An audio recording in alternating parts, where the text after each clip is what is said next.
A clock ticks. 9 chimes echo through the dining hall of Bellevue Plantation. The air is thick with roasted pork, molasses, and something sharper. Blood. A wine glass tips, spilling red across the white linen like a wound. Shadows sway on the wall, screams rise. Metal strikes bone. A lullaby drifts faintly, a child's voice trembling under the chaos. No faces, no names, only the clash of chains against the floor and the crackle of fire catching silk. They said it was madness. They said it was vengeance. But the truth was fire. The sun sat heavy over the Georgia coast, a white coin pressed against the sky. Heat rose from the earth in waves, bending the horizon. The cane fields swayed like iron bars in the wind, each stalk whispering of work and hunger. From the distance came the crack of a whip. A girl's voice floated across the dirt path. "You're too slow, Jonas." Abigail Turner, 12 years old, barefoot, her blonde hair tangled in ribbons of sweat. She skipped stones toward the stream, humming a tune, a lullaby older than she knew. Behind her, an old man crouched by the tool shed. His back bent like a question mark, eyes clouded with age. Jonas sharpened the plantation's blades on a whetstone, each scrape a whisper of warning. He muttered, more to the steel than to the girl. "Blades don't lie, hands do." Abigail wrinkled her nose. "You always say strange things. Daddy says you talk too much." Jonas didn't look up. The sound of metal on stone continued. "Your daddy don't hear the earth. He hears only gold." Abigail tossed another stone. It skipped once, then sank. She laughed. "I don't care about gold. I want a pony."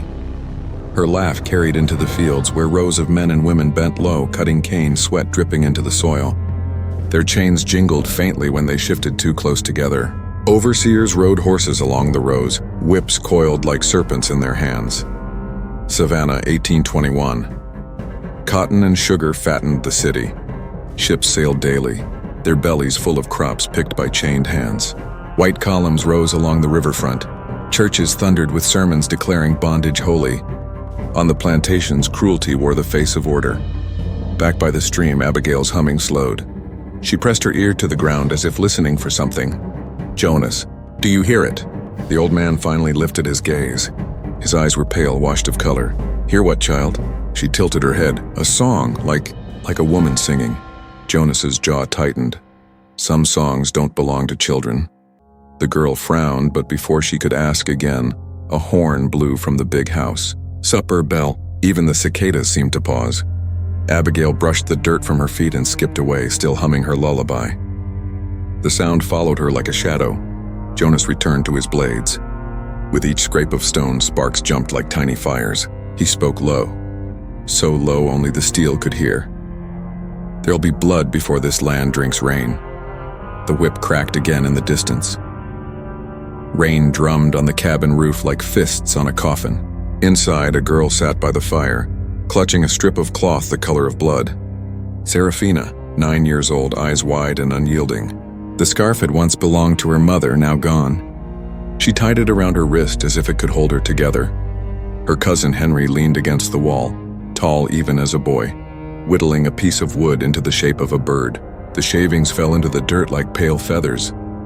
"Someday," he said softly, "this bird will fly, and so will we."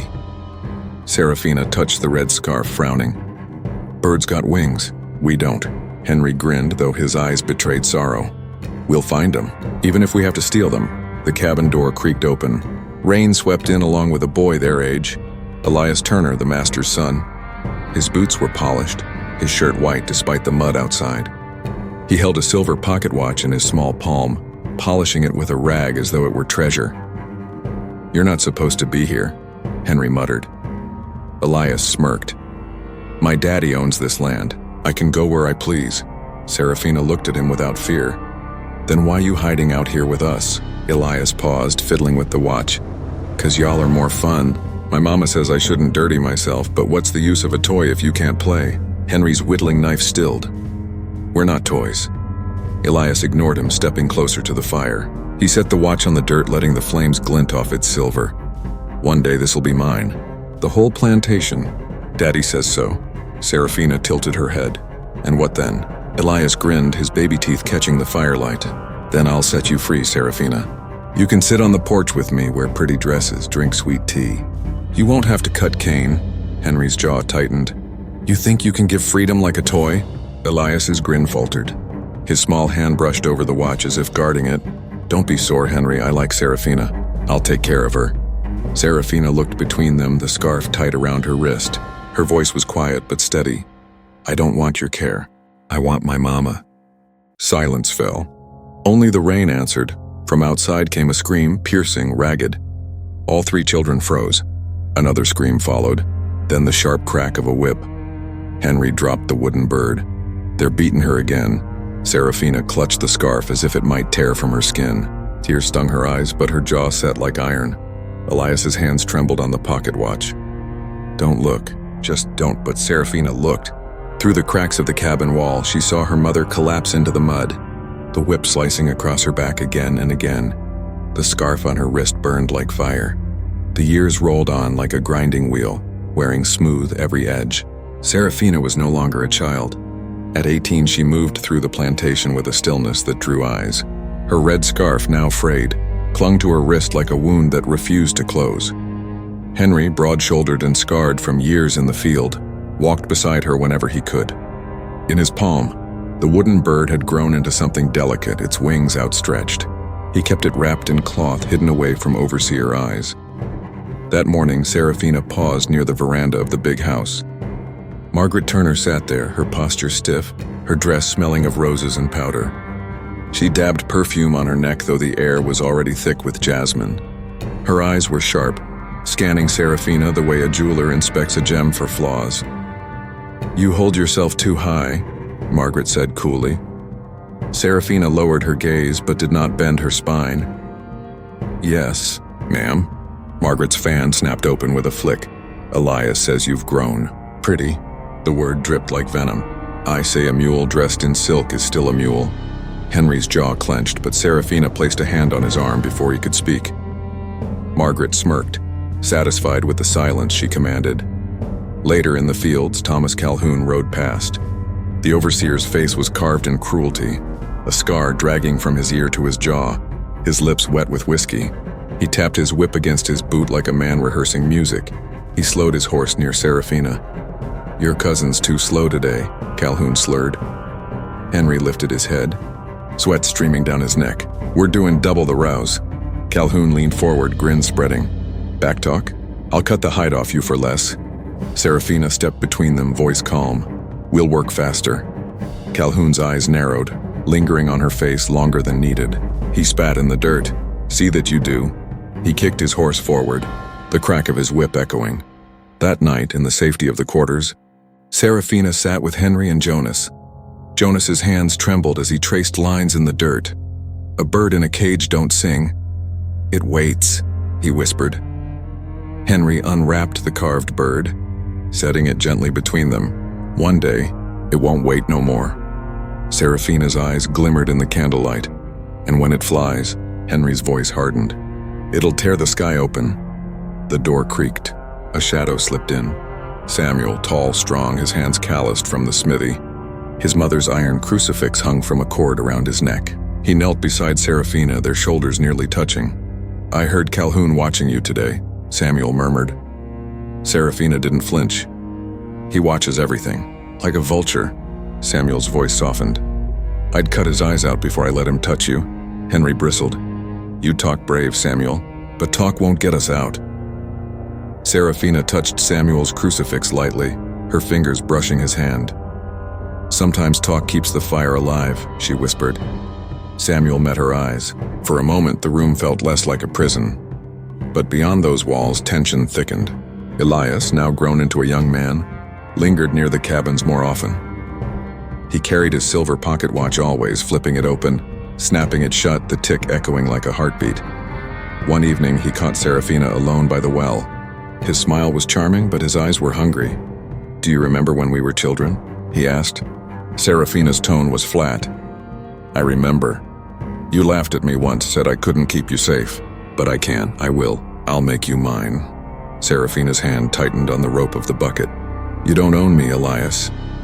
His smile faltered, replaced by something darker. He leaned close, his watch ticking between them. One day, Seraphina, you'll thank me, she walked away, leaving him clutching the watch as if it might steady his trembling hand. Back in the cabins, whispers of rebellion reached their ears. Denmark Vesey's failed uprising in Charleston just months earlier was still a ghost. Henry repeated the stories, eyes blazing. They tried. They bled for it. We can too. Jonas shook his head. Blood calls more blood. Be careful which song you sing. Seraphina touched her scarf. Sometimes songs don't wait.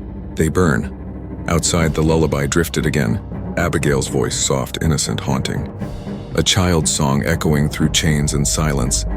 The barn smelled of hay, sweat, and iron. A storm gathered outside, rattling the wooden beams. Seraphina stacked feed sacks, her red scarf catching in the lantern light. Elias slipped inside, shutting the door behind him. His silver pocket watch gleamed in his palm, ticking steady. "You've been avoiding me," he said, voice low, almost playful. Seraphina did not turn. "I've been working." He stepped closer, boots crunching straw. "You belong in the house, not the fields. I can give you that. You could sit beside me, drink from crystal, wear silk." Her voice cut sharp. "I told you before, I don't want your care." Elias's smile stiffened.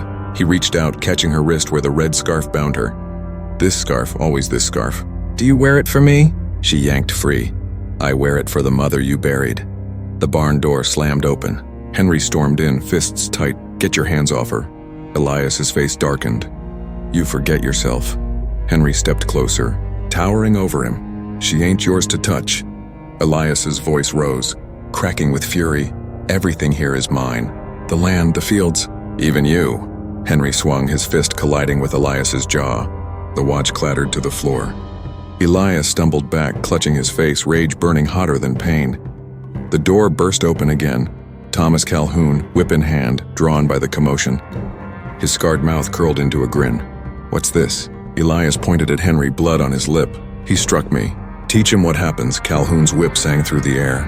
It coiled around Henry's chest, ripping flesh. Henry grunted, staggering but refusing to fall. Seraphina screamed, rushing forward, but Calhoun shoved her aside with the whip handle. "Stay back, girl." Elias's voice trembled with rage and triumph. "Harder. Make him crawl." The whip cracked again, tearing into Henry's back. His knees buckled. Blood splattered the straw. Seraphina knelt beside him, her hands trembling as she pressed against the wounds. "Henry, please." Henry's breath came ragged, but his eyes found hers. "Don't. Let them chain your soul." Calhoun laughed, raising the whip again. Jonas appeared in the doorway, face pale. His voice shook. "Enough. You'll kill him," Elias snapped back. "He deserves it." But Calhoun hesitated, sweat dripping, arm raised. Jonas's cloudy eyes burned through him. For a heartbeat, silence filled the barn, broken only by Henry's gasps. Elias broke it, his voice cold. "Drag him to the quarters. Let him rot there. Let everyone see what happens when they forget who rules." Calhoun shoved Henry toward the dirt. The whip dragged behind like a serpent. Seraphina's scarf slipped from her wrist, falling into the mud. Elias ground it beneath his boot, pressing hard until the red stained the straw. His eyes locked on Seraphina's. "One day, you'll thank me for keeping you," she spat at his feet. "One day, you'll choke on that watch of yours." Elias's hand trembled as he snatched up the pocket watch, holding it close to his chest. The ticking filled the barn like a drum beat. Henry was dragged out, blood marking the floor behind him.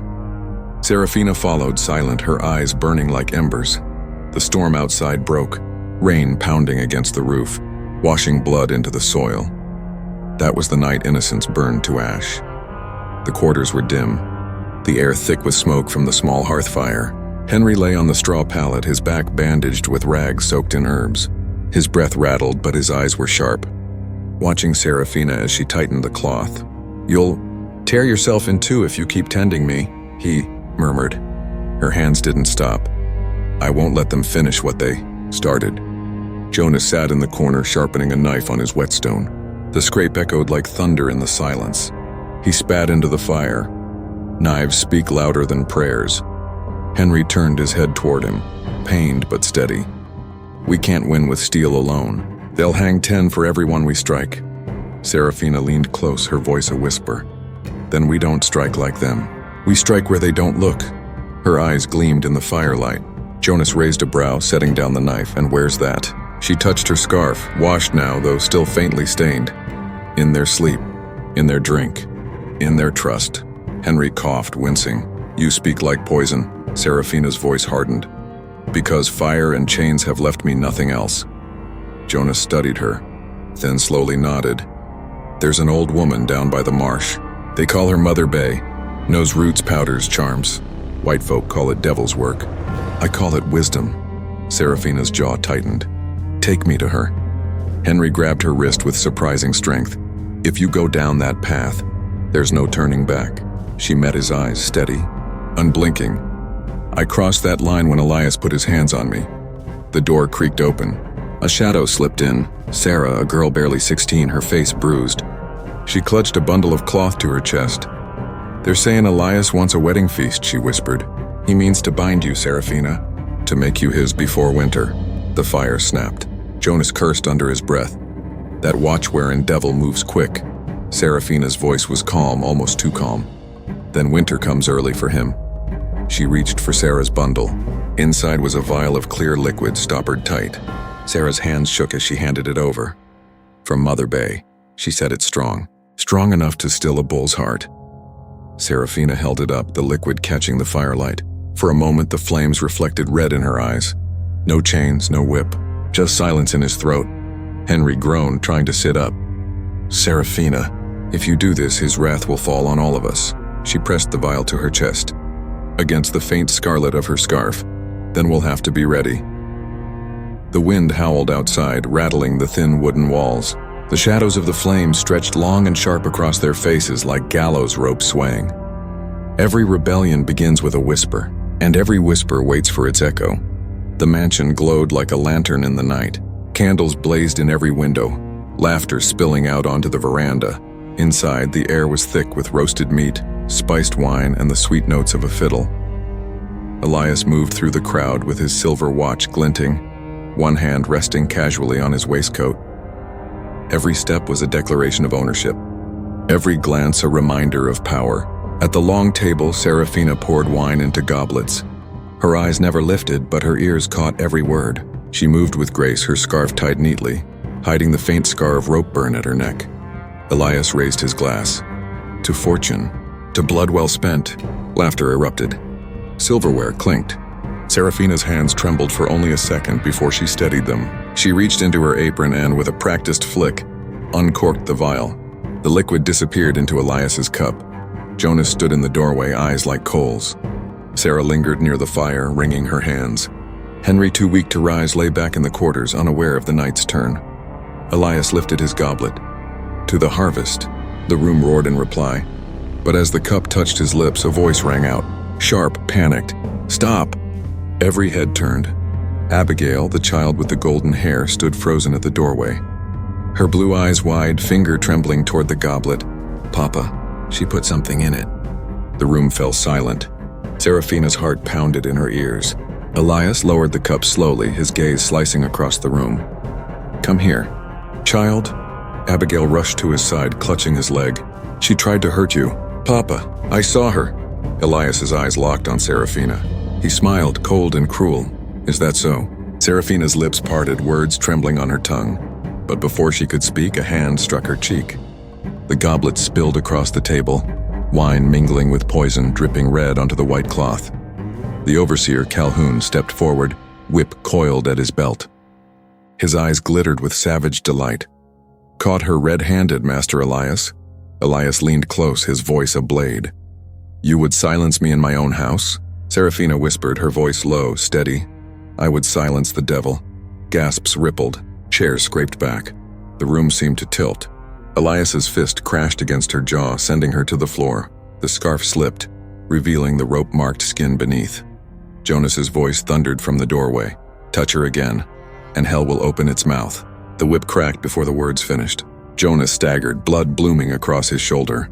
Calhoun laughed, winding the whip back for another strike. Seraphina rose to her knees, blood on her lip, eyes blazing. You think chains will hold me? Elias sneered. Chains, fire, gallows, whatever it takes. He turned to the room, voice loud, commanding.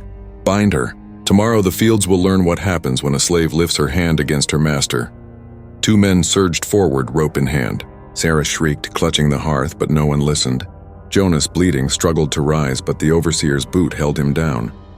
As they bound Seraphina's wrists, she spat words through blood and tears. "This land will drink your blood before mine." The fiddle had fallen silent. Only the crackle of the fire filled the room. Abigail hid her face in Elias's coat, her voice muffled but clear. "I saved you. Papa, I saved you." Every uprising has its Judas, and sometimes Judas wears the face of a child, the fire hissed. The screen cut to black. The dawn came gray, heavy with fog that rolled off the river like smoke. The plantation stirred uneasy, whispers sliding from cabin to cabin. Everyone had heard. The girl Seraphina was to be punished at sunrise.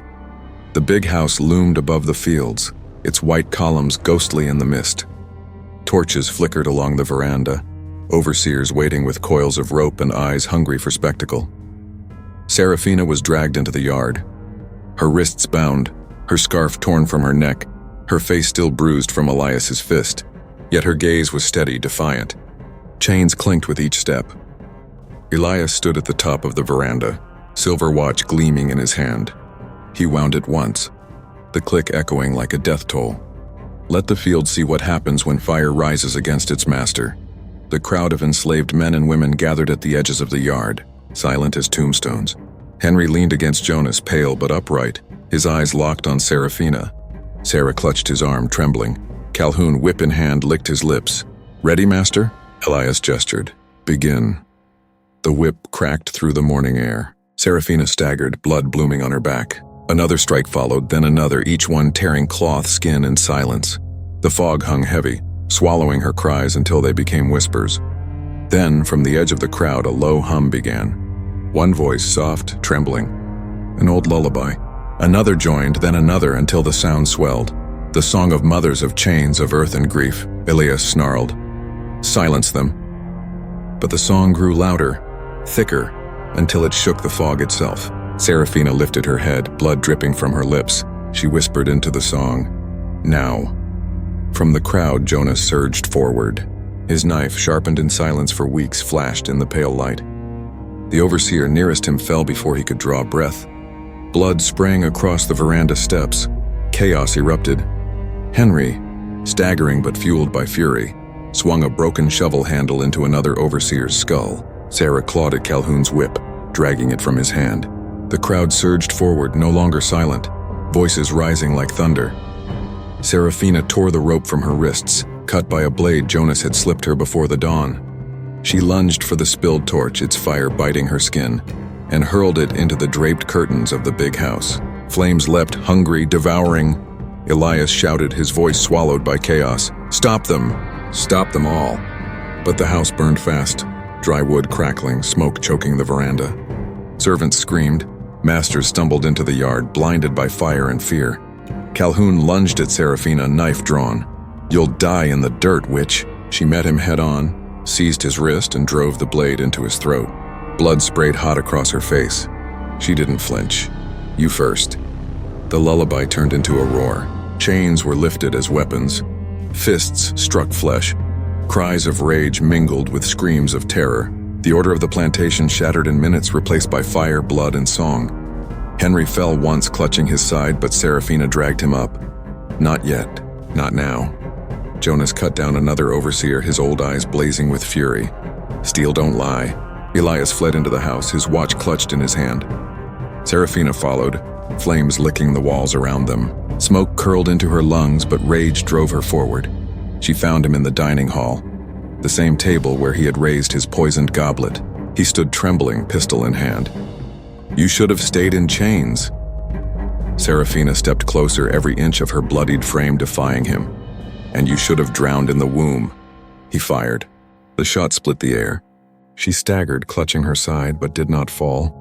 Her hand closed around a shard of broken glass from the spilled goblets. She lunged. The glass cut deep into his throat. His silver watch tumbled from his hand, hitting the floor with a hollow tick. He fell to his knees, choking, blood mixing with spilled wine. Seraphina leaned close, whispering the words she had saved for this moment. "The land drinks you now." His eyes glazed, his body slumped. The master of the house lay dead on the floor where he once feasted. The fire howled around her, beams groaning as the ceiling began to collapse. She staggered back into the yard, clutching her wound, smoke billowing behind her. The enslaved gathered, battered but alive, their voices ragged with victory and grief. The big house burned to its bones, screams fading into the roar of fire. Jonas raised his bloodied knife high. It's done. The chains are broken. But Seraphina's eyes told another story. Blood soaked her dress, her hands shaking. Henry caught her before she fell, his voice breaking. Stay with me. Please stay. She managed a faint smile, whispering against his ear. It's begun. The roof collapsed behind them, sparks shooting into the dawn sky like stars. The fog lifted, revealing the plantation torn open, the old order reduced to ashes. In one night, the house of Turner fell. Its master's blood stained the floor. Its fields rang with a new song. But freedom bought in fire carries a heavy price, and dawn does not erase chains so easily. The plantation lay in ruins. Charred beams jutted skyward like blackened ribs. The smell of ash and blood clung to the morning air, carried downriver toward Savannah. Crows circled overhead, their cries sharp as knives. By noon, riders thundered in, neighbors, militia, men called by the bellows of smoke.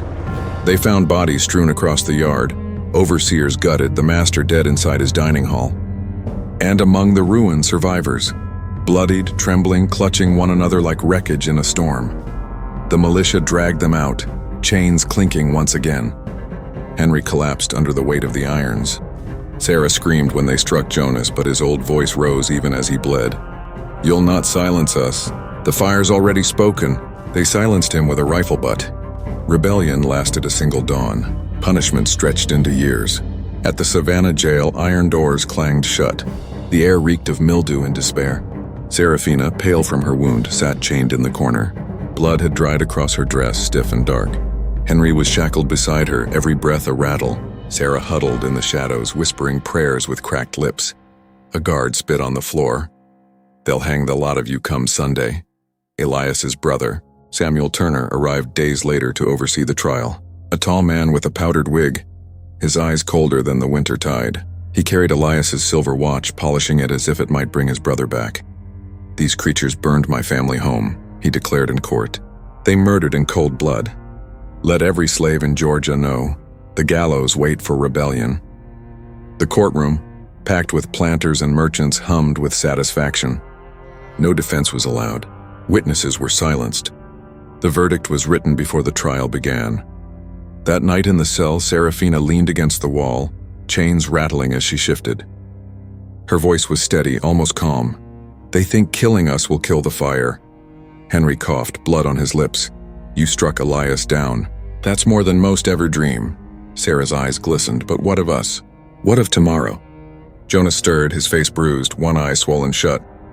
His voice came low, rumbling like distant thunder.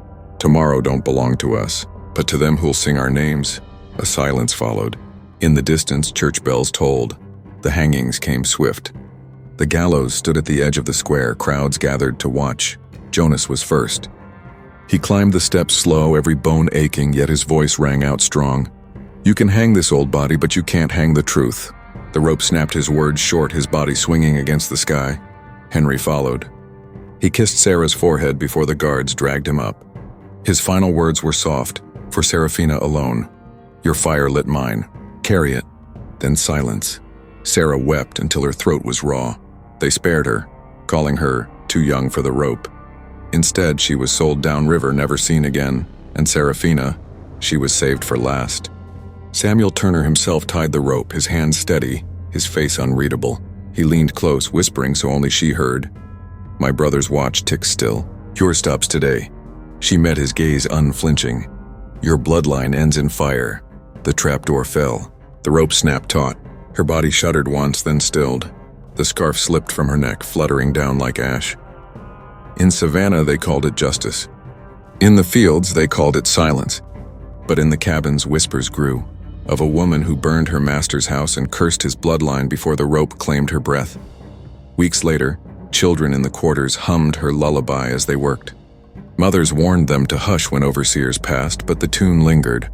Sailors carried the story downriver, each telling darker than the last. Some said Seraphina's eyes glowed red as fire. Others swore her ghost walked the fields at dusk, chains dragging, scarf bloodstained.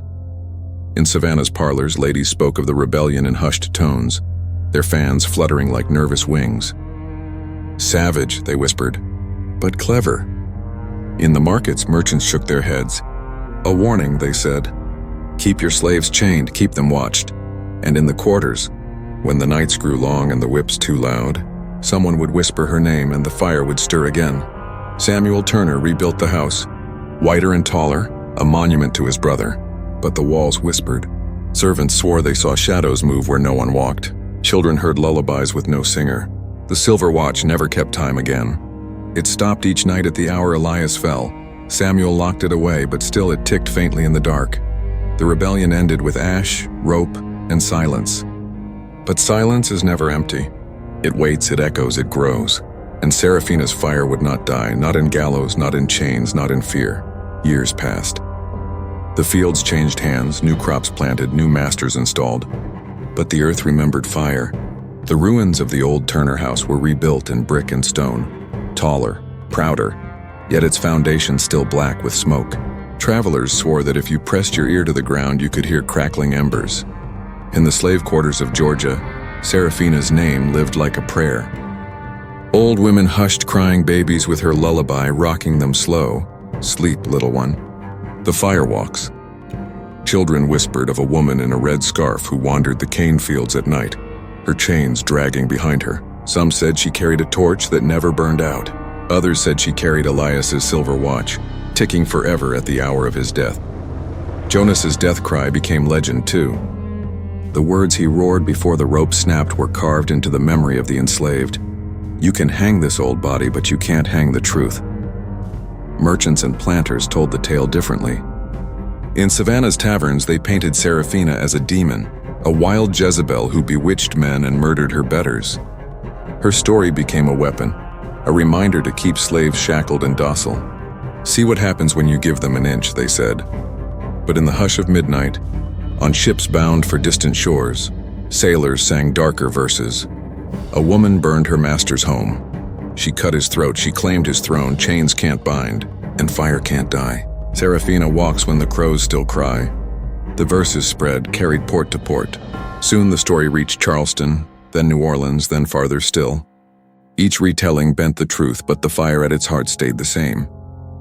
In the Turner family, the tale curdled into curse. Samuel Turner's children grew sickly. Some claimed haunted by the red-scarfed woman. One swore he saw her at his bedside whispering of flames. Another drowned in the river, clutching a silver watch that had stopped at midnight. Neighbors spoke cautiously, saying the bloodline was marked, burned from the inside. The rebuilt mansion fell into disrepair within a generation, shutters rattling, windows shattered by storms. By the time the Civil War reached Georgia, the house was a shell, its halls echoing with broken glass and ghost songs. Yet in the fields, the enslaved still spoke her name with reverence. When word of emancipation finally came decades later, an old man in the ruins of the Turner plantation lifted a rusted knife and said, Seraphina swung it first. Even free, even scattered, her story endured. She was no longer just a woman, she was fire itself. Chains could silence her body, the rope could snap her breath, but her legend slipped every noose. And in Savannah, long after her gallows had rotted, tourists came to the square. Guides pointed to the old oak tree and told them, here hung the witch who poisoned her master. Some laughed nervously. Others stared at the rope marks on the bark and wondered why the wind there always carried the smell of smoke. History calls her rebel. Legend calls her witch. The people she burned for call her mother. Seraphina of Savannah, slave, firebringer woman who drank chains and spat out flames. The camera panned across the ruins, the river, the fields, the graveyard. The lullaby hummed faintly in the background. Some names are carved into stone. Others are carved into flesh. Hers was carved into fire. The screen remained black for a long, silent beat. Then a voice, calm, steady, unflinching, cut through. They called her wicked. They called her dangerous. They called her guilty.